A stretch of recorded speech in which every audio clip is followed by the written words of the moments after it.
RDC est une et indivisible. Et la population est répondante, c'est qu'il faut tout arrêter pour faire face à cette situation. Et que nous ferons de cette terre richement bénie un réel arbre de paix, de prospérité et de progrès social.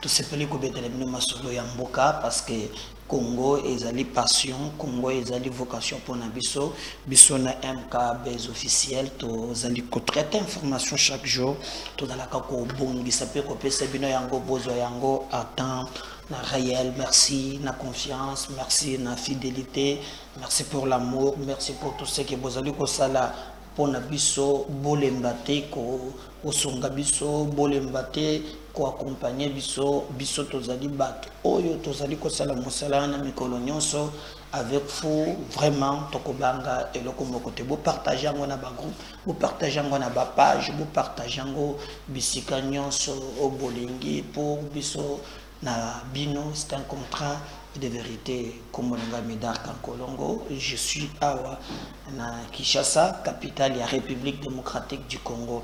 L'actualité est dominée na sortie. Il y a un ministre des Affaires étrangères, M. Christophe Lutondo, là, à Pala, na Conseil de sécurité, à comme là qui Conseil de sécurité Mukanda, na situation sécuritaire en République démocratique du Congo. Kota la ndenge nini ba Rwandais, ba kitisaki avion na bango na Rubavu selon ce qu'il a dit.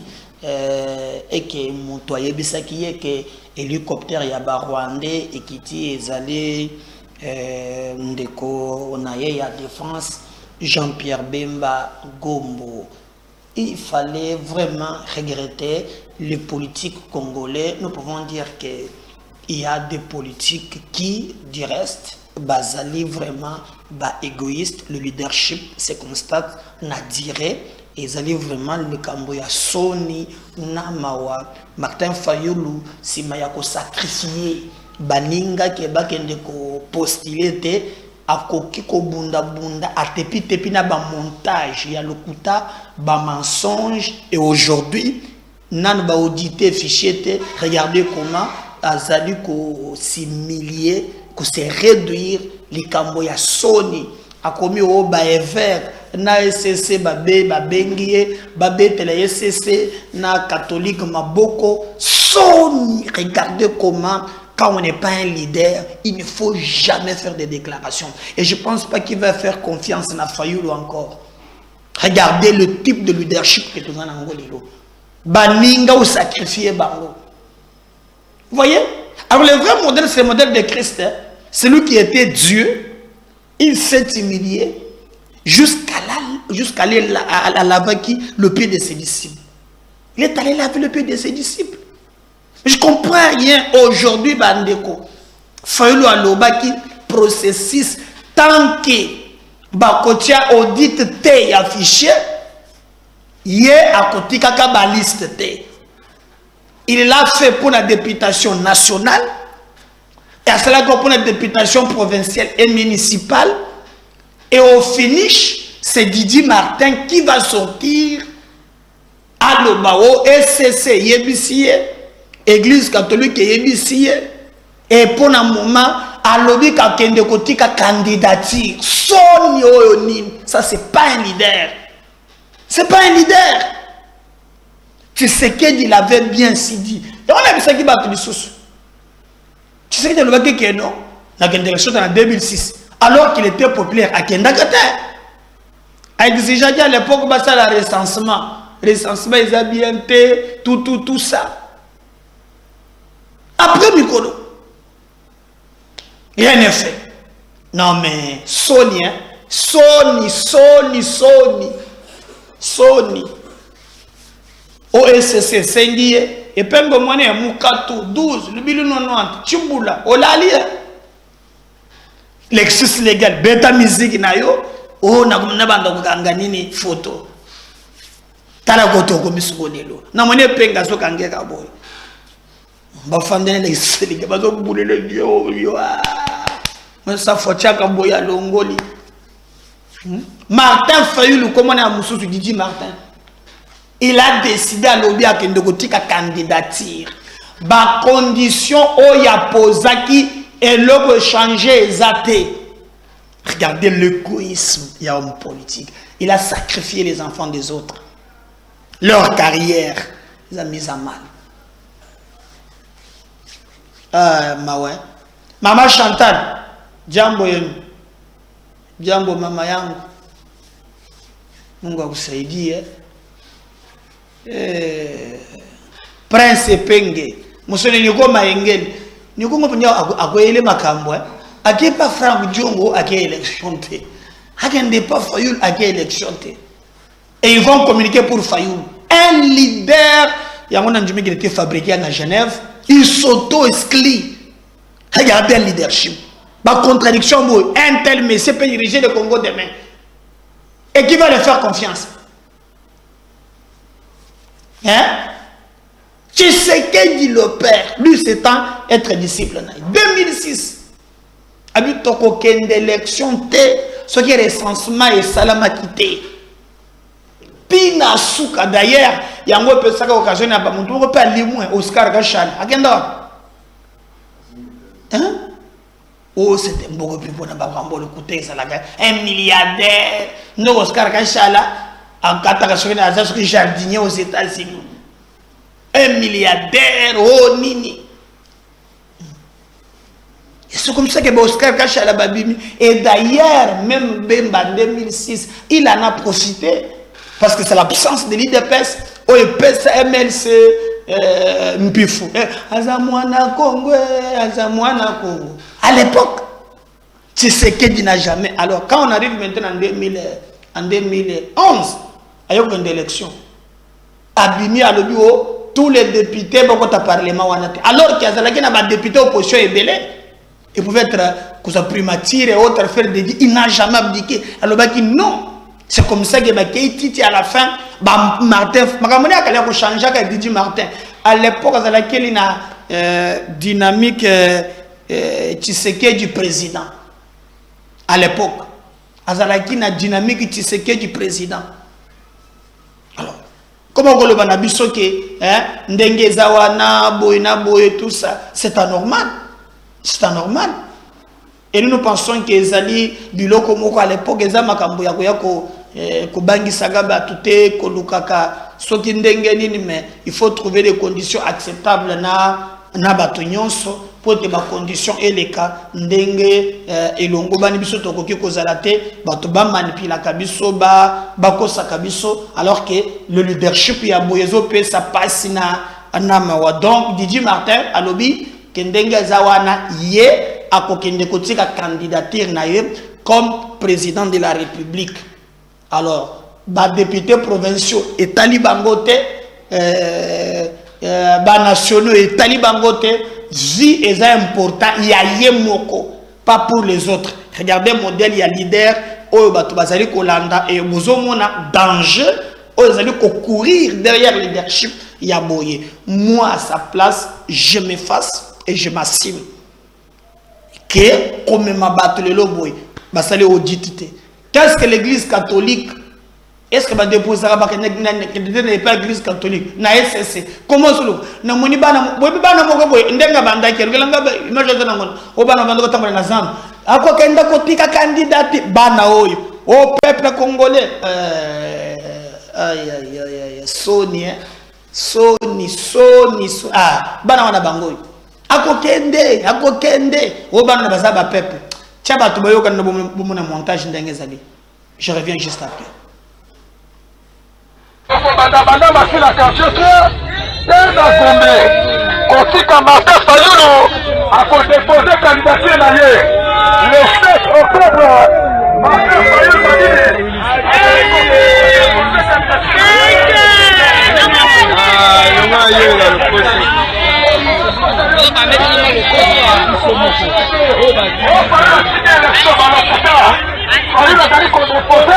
candidature na le 7 octobre.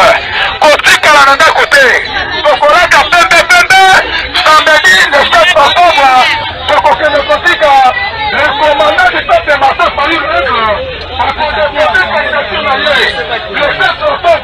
Maman, papa, on a l'autre quitté, on a yaba quitté.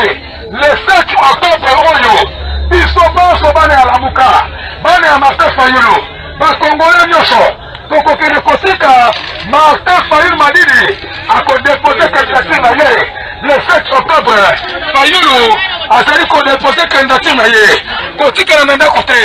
Donc on a qu'à pembe. Le 7 octobre, et qu'on se la samedi, maman, papa, Bistolo sur la CENI, Kosika libère. Le commandant du peuple a déposé candidature la CENI, Fayulu Madidi, a dit qu'on déposé candidature. N'a n'a dit pas la CENI. On va faire la possibilité au Kouta. Et mon colo tonga, les alliés de Martin Fayulu, Moto Ako Sayote, Moto Alain Sayote, le 7 octobre Oyo, Bissolo sur la CENI, Otika Mouramboka, Martin Fayulu Madidi, a dit qu'on déposé candidature na ye. On a yoka quitté, on a yaba quitté. Le 7 octobre, ils ont Kobeba, bakokise prison. Maman mbote na biso. Oko banda masila kanchete, tena Gombe. Kotika Martin Fayulu, a déposé candidature na ye. Le 7 octobre, Martin Fayulu Madidi,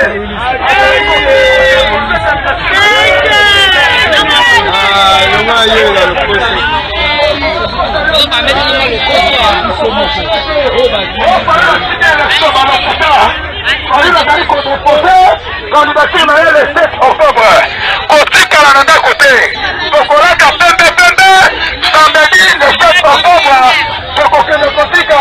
Le commandant du peuple Martin Fayulu a déposé candidature le 7 octobre. Maman, papa, on a l'autre quitté. On a yaba quitté. Le 7 octobre Oyo. Ils sont pas au Bane à la Mouka. Bane à Martin Fayulu. Parce qu'on Congolais Nyoso. Donc on peut Kosika, Martin Fayulu Madidi, a déposé candidature le 7 octobre. Fayulu a dit qu'on... Maouin, tala leader. Continue d'abord, oh, Bamusope Bayaki na mémo, oh, nous vous demandons. Ah, Fayulu. Leadership, on fabrique pas un leader. À peine Magambo Genève Vessilia, tel Magambo Wandeko Sal. Vous pouvez vous imaginer comment passer Zali et qu'un vrai leader pourrait dans la durée. Moi, quand je regarde ça, Nazana passé na motema, Nabato Bazolanda Kaba leader ya boye, je sais pas Tokosuka wapi. Donc, lobby va tenir Makambo na bango. Et ça, c'est lui qui a été, il y a une probabilité. Mais maintenant, là, à lever option, à lobby, à kokende côté ka candidature. Na kota la pena, elengewo ya Goma, watanga gabi bembe chaque jour on a ni kase quoi. Kase quoi, mune makambo na ibisa kiyo, chibula. Chaos technique debout, hein. Donc, Binoyon se pose représenter rien. Donc, vous retenir que Didier Martin, bah, audité fichier, oye faillette, hein, bah, expert baillette, au moins il y a la candidat. Bon, à qui ndeka, bah, comme on a crédibilité, il y a moto, par rapport, il y a oye, abandaki kokana kazolo basala. Donc, et d'ailleurs, il ne croyait pas que l'élection allait pour la bango. Est-ce que l'élection cause là? N'avait la matériel qui balle. Présence élection cause là. Présence élection c'est la terre. C'est ni à pèse même n'a pas numéro d'ordre. Oh, bah tu vas voter. Et moi, on a besoin d'un numéro comme vous bien gauche. Avant d'onder à Tiananda. Quand on trouve singa o d'onder à ça, ouais. Azana dossier continue o d'onder à Tiango pour d'onder à des experts. Ah père. Mais au moins on est quand même voilà. C'est ni appel Siboy numéro 493. Donc bino mokanisi oza pona lukunga za pona distribution za pona lukunga. Dio kanisi élection cause la tinga za monto lukunga 493. To cause la campagne banda. Donc Martin va dire que élection exacte. pour na yé élection ezate bango na bouli ya dialogue batia ba condition tala siko lelo ndelo batala lelo yo maintenant hein ndenge rattraper tala ndenge reverser tala ndenge salisoni. En tout cas je crois qu'il faut revoir ba calcul ya ba politicien tobeta masolo mais nini je ne pas Katumbi lisusu hein bande kona ngai na ibsaka bino kamboyo bato ba comprendre kangai te soki otali bato bakutani et pas Katumbi, tout se décide autour d'argent. L'argent, l'argent, l'argent, mbongo, mbongo, mbongo.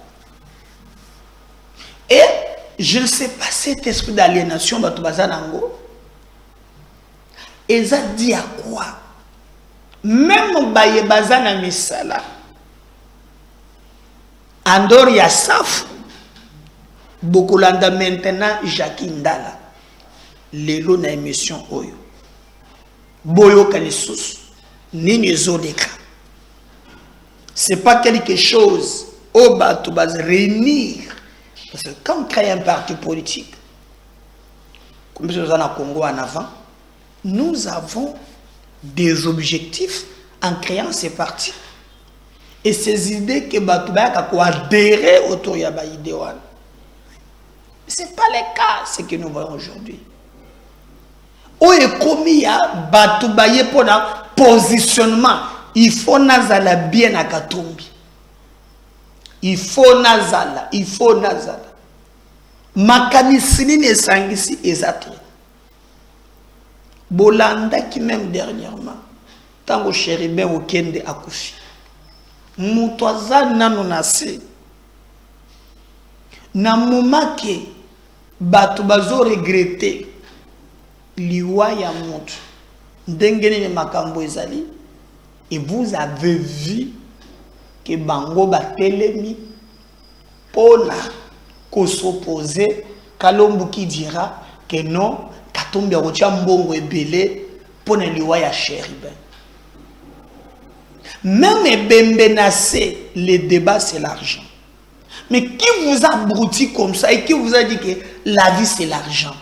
Tout le monde fait tout pour bazala bien, Katumbi amonaye bien. C'est ça le combat autour de Nabango. Et je regrette l'élite de mon pays. Bato Oyo, Bako Kaki Kosonga Bato Musus. Po ba yeba lo lenge ya kozalela. Mais ba bomi mboka, ba sasi mboka. Pona musolo. Jackie Ndala abimi pe. Il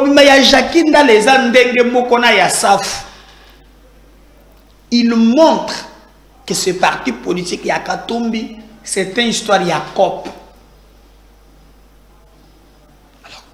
On acquise toujours le secrétaire général, on a construit réseau naïe. Alors, selon lui, c'est le clientélisme, le népotisme. Mon tozali ko régner autour il y a parti na bangowan. Il n'y a que ça. Et chose grave. Jacques Lobby parti wana nzo makambu ya ba idete biceps. Na moni ko tuba tonso ba bimisi oyo taboni moko bo Jacques ala ta ya ba maître akangi. Po Lobby bazo beta na makofi. Si Katumbi n'intervient pas, c'est pas maintenant au sein des partis. Makambu ya ba idée, comme makambu ya ba coup. Abi ko suka na makofi o sakani minu mi balé nasé. Yaza maître Jackie Shaolin. Biloko ataishi wana ko bima nango. Regardez et sika parti politique et pourquoi tout le monde bazo bunda bazala bien. D'abord même bokoyoka na nini ke mwando oya lobaki na ke soki Katumbi aza candidat te bakokata Congo bango bakotekela indépendant nzoka ndenge bakangi Salomo et ses policiers sikoyo alobi alingi azwa place ya Salomo ba papa mikolo kaka étranger ah non mais on me dit que la vie c'est pas le kamwambongo hein mais yo ça me comme ça na dignité comment batu bakoza bona na jaki na bike mwando akomi komila kisa akomi ngazala na katumbi kota azali partout c'est que souci na ye abota la place ya Salomon quelqu'un qui a été ministre à plan nzoka zo sepelende Salomon ezako comme ça confiance comme mingi pa ya katumbi yazo esika et on l'acquise balobi mais yaza na katanga nzoka na katanga kuna a créé confusion bato bayinani bato bazobunda pona nini o yalinga boto la place ya Salomon. Il paraît ce qui ne komoko ya katumbi pe azana katanga wana ce qui ndenge nini albi wa kobeta mwando sim jaki kote pa kobeta yena ba kobeta bango na makofi ça va se terminer na baku bozo wele la nini komoda mbongo ba congolais bozo kambisa ngai ça fukoto ya akrake kala katumbi e ko sale mandenge nini na moni katumbi akiko mona mwasi ya moni ko ko ba pesa bien pression pona ko fasa ke ko mona mwasi ya mukebai mona pe ya safu moni safu akrake ala musi tension e fongoli nzela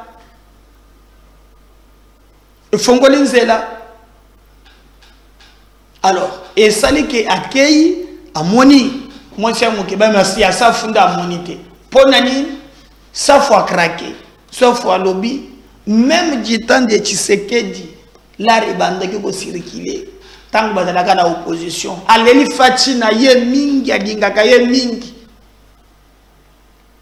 mais awa secrétaire général azo simbisaka yo touche azo pesaka ye le côté safu aleli asalemi ba mathématique ya ba cotisation na akomi na 30 000 abeti nombre ya ba député baza 12 ba 360 000 hein 360 000 au secrétaire général ça gérer alobi o bazongi c'est la paye ata 10 000 batiki na 350 donc bitumba eza ko sakanate.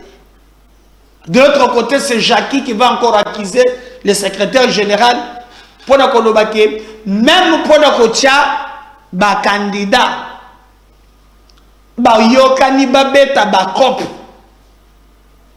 parti moko ya makambo parti ozomo bazo bomana ka pamba mbongo na pe bozo bundela mbongo na bino moko mbongo ya bayele bino mbongo na bino moko mupaya moko ayele binongo bulongo ko lenga boko mumbo même boso ko lobike boko soka na maboko pour même pe safu avant bakanga yao to kata na bibembe kolala bozo kaka katumbi amone bino bien pourquoi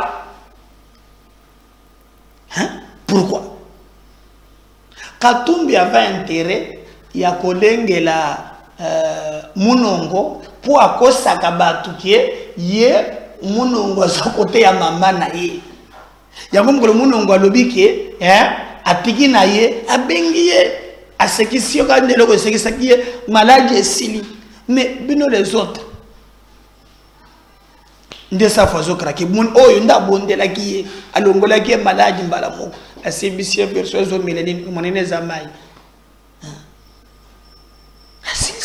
Mais les autres ont bon pour adjembe la côté ya oyo alobaka ke mama ya oyo ye mama na ya za mutu ya koto oyo donc ba oyo bazala kola caution na bango. Alors donc je vous dis que bande ko na ngai batu bazobeta na makofi pona katumbi bozomona oyo et comme maintenant très grave Jacques dans la lobby c'est pas katumbi abenga tranché. Ce que penda tombo ki wana babengi ye kaka mwana mama c'est que le mounon. Première fois passé à Longwaka, Hermoko Boy, à cette déclaration à Longwe. Maintenant, on a côté la base à deux franges. Tous en a frange, il y a Salomon, ndeba tu ya lignée na ye. Mais na branche musus, il y a Bamwando. Je ne sais pas sur Kamitatu, il y a comme photographe. Je ne sais pas sur à côté ni Bazo Bundi Sana Blague. Comment trouver place et pas à Katumbi. Le plus important, comment Katumbi a kosepela na yo, a kopé so bonjour. Comment Katumbi, c'est ça le combat. C'est pas le combat du Congo, tout ça. T'as la faillite. Baloba Kakoto à l'époque, que Katumbi a simbi ça qui moi, le chocho naïe. Peut-être, tant que mon équipe va mourir, que baye, banane baye, alors les pessingai, nous commis tout ça. Donc ils ont passé, ils ont mawa. Nous regrettons vraiment de ce qui vient de se faire pour nous, ils allaient les cambo, tokoki konjima, topé ko encourager te, ils ont makambo à bosoto, ils ont makambo ya soni, les Congo, ils ont besoin. Il y a comme on a des Congolais dignes, les Congolais qui peuvent défendre la République et non pas des Congolais zaliboui. Pour ça, et d'ailleurs, vous avez même député pour le République Gracien. Oh, quand même, il y a un peu de temps à péter ma plombe, il y a quand même un peu de encouragement. En même temps, Peter Chani sort. Il y a un peu de oh, Katumbi, après ça, il y a 120 000 Katumbi. Regardez comment Batou Bazali s'est comporté. Moi, je vous dis une chose. N'agnon sobokomona awa. Qu'on ne vous trompe pas. Je l'ai appris qu'à ça que Franck Djongo n'a pas de sa candidature na yekona, hein? Bon, qui pas bimaki les informations dans Zanango et ça yé mon toi tiendi Franck, hein? À de la Cour constitutionnelle pour maintenant quand tout baby. Pas tout besoin. Et bien quand on a gagné tes poids ça n'est congolais. C'est quoi yo? Azo testa kabatu. C'est ça, c'est ça, c'est ça, à tout ça, tout ça, à Longwe. Aïe, à Longwe, na rébellion, à Longwe. Quand on me dit avant une élection, c'est ça, quand le secrétaire général est ensemble pour la République à l'époque. Tout le monde a campagne, à Tiki, à comme mon Fachi. Ce que tu me dis, là, hein?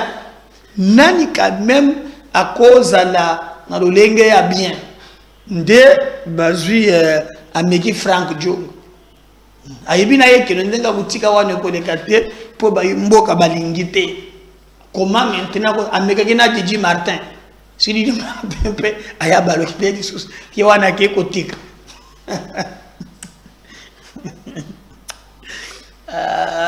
politique amon ko si donner ko si donner atangata chikayo monyevu koko nangazolo bo mbia wanyu mwane balunyenza politique muntu atangate tala à l'époque naza mwana moke koko azalaki na lecture de ce qu'on entend politique mwane balunyenza politique mwana ozalanga politique donc soki na nya dribbler koko balunyenza politique donc il avait déjà l'idée de ce qu'est la politique et on a grandi comme ça dans la classe politique ya Congo. Alors que la politique, étymologiquement parlant, c'est l'art de diriger la cité. C'est ça. L'art de diriger la cité. Mais Koko Nanga Sidonim Bem, Chikayo Mounion Popé à son âme. Elle me disait à l'époque, elle a dit à ma mère, moi je n'ai pas de politique. Donc moi je suis dribblé. Yo, Koko Nanga. Merci Dondi. Oh, Moutou Malam Wakoufa. Chikayo Mounion. Koko Nanga. Elle disait déjà à l'époque que moi, nous avons la politique. Donc, Koko avait déjà l'image de la politique. Avec ce que je vois maintenant, nous avons ces raisons. Dans la Jacques Ndala, par exemple, suivez ça. Jacques Ndala, bien ma kofi. Pour la partie de Robunda, na partie na Bango Moko. On suit ça. On va revenir juste après. Ici à Kinshasa, le secrétaire général, en complicité avec son équipe, ils imposent des candidats dans la Tchangou, parce que je suis candidat dans la circonscription de la Tchangou, juste parce que ils ont des acquaintances.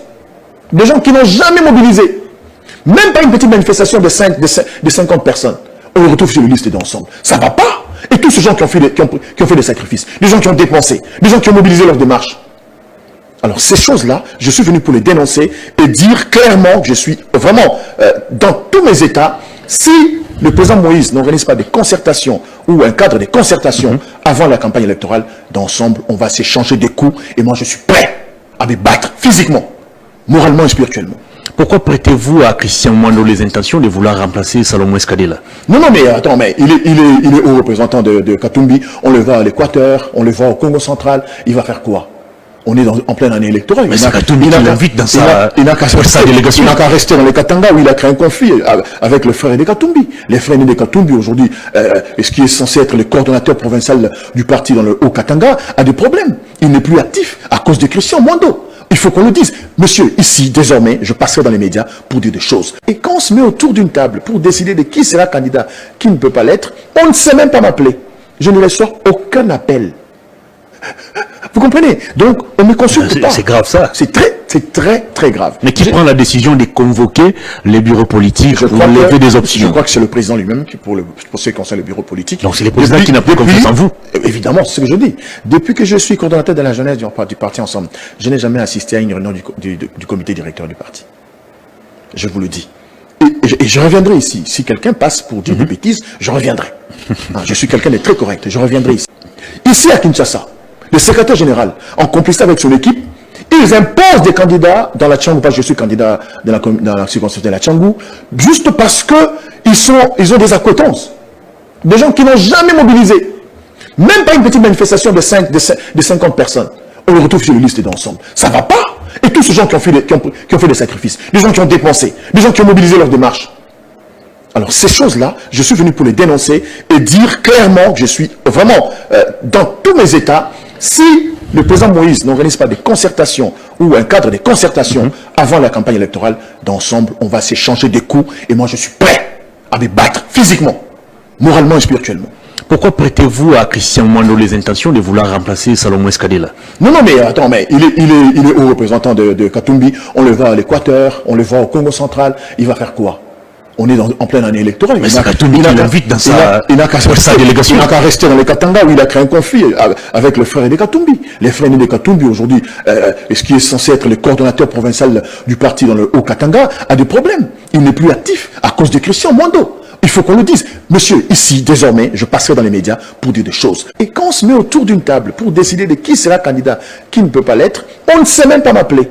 Je ne reçois aucun appel. Vous comprenez? Donc, on ne consulte pas. C'est grave ça. C'est très grave. Mais qui prend la décision de convoquer les bureaux politiques pour lever des options? Je crois que c'est le président lui-même qui, pour ce qui concerne le bureau politique. Donc c'est le président qui n'a plus confiance en vous. Évidemment, c'est ce que je dis. Depuis que je suis coordonnateur de la jeunesse du parti Ensemble, je n'ai jamais assisté à une réunion du comité directeur du parti. Je vous le dis. Et je reviendrai ici. Si quelqu'un passe pour dire des bêtises, je reviendrai. Je suis quelqu'un de très correct. Je reviendrai ici. Ici à Kinshasa, le secrétaire général, en complicité avec son équipe, ils imposent... Voilà. Boyoki, non? Boyoki bien. Ce que vous avez voulu c'est toujours Katombi. Ok, chapitre Bango, on suit ça. Quand sont calculés, je nage dans les $30 000. Ok. Voilà la cotisation. Mais Nazanga monte tout ça, 12. Ok. Beta machine, 12, 30 000, 30 000. On te dira 5 ans. Mais dans un problème, la Singimbo a tout invité. Le monde a eu problème. Je te parle, mais si la poitrine, attends la confiance, je peux faire information. Tout le monde va payer $100 000. Ok. Tout le monde va payer $2 000. Tout le monde va payer $3 000. C'est fini jusqu'aujourd'hui. Je donne une information vraie, je n'ai aucun intérêt de mentir. Malgré ma cotisation, au salaire, ma coquette, vous commencez à l'étape pour la télé. Voilà, 1000 ans, vous n'êtes pas naïe que vous avez présenté 1000, présenté 2000, présenté 3000. Ça s'est stoppé là jusqu'aujourd'hui. Et de la même manière, ok. Moi, je demande la cotisation dans l'AI. Je ne plus que 10 000. Mais non, dans mon côté. Dans un contact, ça je vous assure. quelques députés peut-être. Même le secrétaire général à parti, Kabenganga Daniel, je me débrouille seul. Je te dis seul. Même temps, il y a dit des personnes qui ont été Kabila. Attends, Félix, nous avons critiqué, m'envoyer quelque chose. Ok. Pour vivre, Félix là, le président actuel, nous avons critiqué, il m'a envoyé quelque chose. Mais, dans ce pays, alors, honorable. Quand ils sont calculés, je nage dans les $30 000. Ok. Pour la cotisation. Mais dans un monte tout ça, 12. Ok. Beta machine 12, 30 000, hein? On dira 5 ans. Mais nous avons un problème. Nous avons un problème. Je te parle, mais si la poitrine. Attends la confiance, plus d'informations. Tout le monde va payer $1,000. Ok. Tout le monde va payer $2,000. Tout le monde va payer $3,000. C'est fini jusqu'aujourd'hui. Je donne une information vraie, je n'ai aucun intérêt de mentir. Pas malgré ma cotisation, c'est là que ma coquette a commenté dans le temps pour la télé. Voilà, 1000 on est pas naïe que vous avez président il dit 1000, président il dit 2000, président il dit 3000. Ça s'est stoppé là jusqu'aujourd'hui. Et de la même manière, ok. Moi je demande la cotisation en Ngaï. Ça n'a plus que 10 000. Mais non, dans mon côté. Nous avons un contact dans mon côté. Ça, je vous assure. Quelques députés peut-être. Même le secrétaire général à parti, Kabenganga Daniel, je me débrouille seul. Je te dis seul. Même temps, il y a des personnes qui ont été Kabila. Attends, Félix, nous avons critiqué, m'envoyer quelque chose. Ok. Pour vivre, Félix là, le président actuel, nous avons critiqué, il m'a envoyé quelque chose. Mais, dans ce pays, alors, honorable. Aïe, ça fait bêtise. Aïe!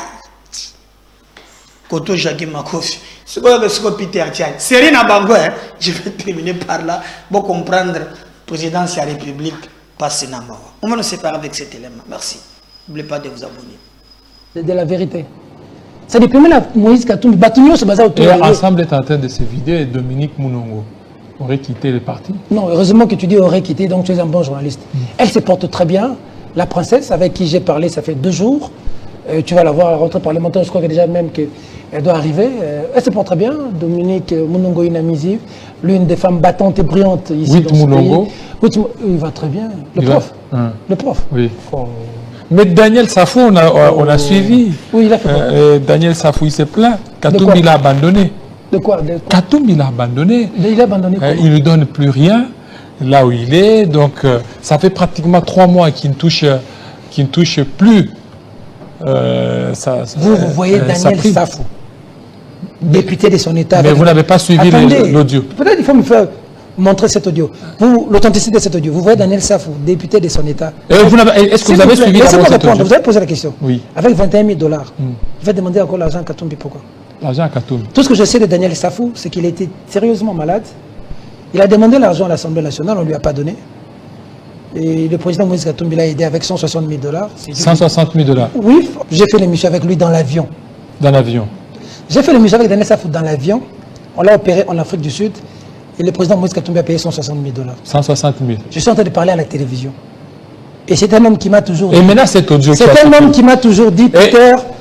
Moulina Tozarana président Bozarana président Mouni Bisono Mouna Bisoba Mike Bamukeba Bisos le Tozarana président Moïse. Attends le Lozate Ba non beaucoup Fanzarate. Ça vient de... Tu as suivi l'audio? Tu as suivi l'audio? Je n'ai pas suivi. Si vous en avez, vous devez me montrer cet audio. Comme ça, je veux pouvoir voir quelle authenticité de cet audio. Mais tout ce que je sais, c'est que près du président Moïse, il y a des gens qui sont crédibles, il y a des gens qui ne sont pas crédibles. Près du président Félix Tshisekedi, il y a des gens qui sont crédibles, il y a des gens qui ne sont pas crédibles. Mais c'est le président Tshisekedi qui gère le pays. C'est lui qui va présenter un bilan à la fin de l'année. Alors, et il aura en face de lui des challengers. Il y en a plusieurs. C'est quoi les poids politiques maintenant de Katumbi? Parce que tantôt là, vous avez parlé, le poids politique Katumbi est là. Vous aviez parlé d'Eni Mukwege qui est là. Matata Ponyo qui a présenté aussi sa candidature. Jusque-là, c'est quoi les poids politiques de Katumbi? Moïse Katumbi, sans fausse modestie, partout où il est passé, il incarne l'espoir de toute une nation. Il a géré au Katanga, il a un bilan. Il est en train de passer dans les coins et recoins du pays. Il faut voir comment la population réagit. Si la population tient encore, c'est parce que la population attend décembre 2023 pour qu'il y ait un changement dans le pays. Le Congolais doit vivre, il doit manger, il doit aller à l'école réellement, il doit aller à l'hôpital quand il est malade. Et pour beaucoup de Congolais, et Denis Mukwege ne vous fait pas peur?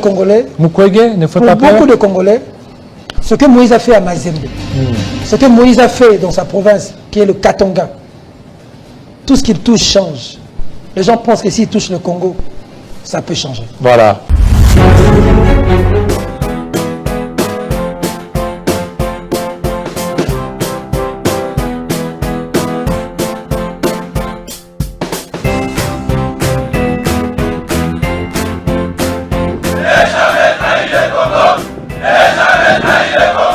La RDC est une et indivisible. Que la population et le président il faut tout arrêter pour faire face à cette situation. Et que nous ferons de cette terre richement bénie un réel havre de paix, de prospérité et de progrès social.